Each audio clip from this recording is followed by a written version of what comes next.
For more than 140 years, one cricket rivalry has stood above all others, a battle of history, pride, culture, and dominance. A contest so fierce it gave birth to a legend. The Ashes. Our story starts in 1882 at the Oval in London. England, the birthplace of cricket, were expected to dominate, but Australia shocked the world. They defeated England on English soil for the first time ever. The British press reacted with pure drama. A satirical obituary in the Sporting Times declared, "In affectionate remembrance of English cricket, the body will be cremated and the ashes taken to Australia," and from that moment a legend was born. England vowed to recover those ashes, and during their tour of Australia, a small 4-inch urn was presented to Captain Evo Bligh, a tiny trophy that would grow into cricket's biggest rivalry. From the late 19th to early 20th century, the Ashes quickly became more than cricket. It became a stage where giants were born. England produced icons like W.G. Grace and Jack Hobbs.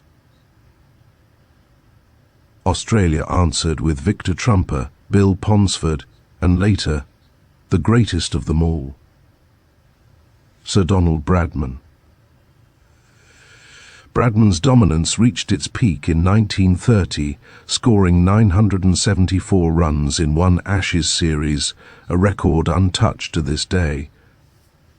Then came the most controversial chapter in cricket history, the Bodyline series of 1932 to 33. England's tactic was simple: fast, short-pitched bowling aimed at the body, with a packed leg-side field. It was designed for one purpose: to stop Bradman. The series nearly broke diplomatic relations, but it also cemented the Ashes as cricket's most emotionally charged contest. In 1948, Bradman returned to England with the Invincibles, a team that didn't lose a single match on tour. Their dominance made the Ashes a global spectacle. As generations changed, the rivalry stayed intense. Fast forward to the 1970s and 80s, England enjoyed successes with stars like Ian Botham, whose heroic 1981 series became a legend of its own. But then came the storm.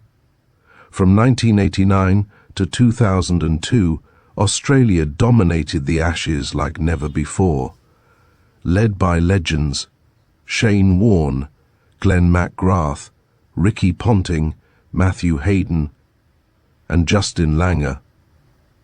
Australia won 8 consecutive Ashes series. Warne delivered the unforgettable ball of the century in 1993.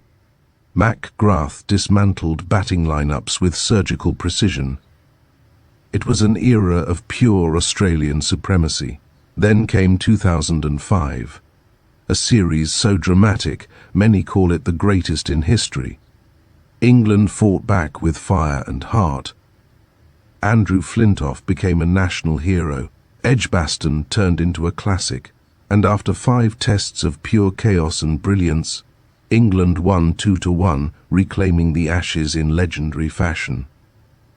In recent years, the Ashes has delivered new icons. 2013 to 14. Mitchell Johnson's terrifying pace destroyed England in a 5-0 whitewash. 2019, Ben Stokes produced one of the greatest test innings ever. 135, not out at Headingley, dragging England to an impossible victory. Steve Smith scored 774 runs in the same series, dominating every bowler he faced. Across all Ashes history, Australia has won 34 series, England has won 32, 6 have been drawn. Australia holds a narrow but clear edge, especially in the modern era. But no matter who wins, every Ashes series is a story, a drama, a battle, a chapter in a rivalry that has shaped cricket itself. The Ashes is not just a trophy. It is tradition. It is national pride.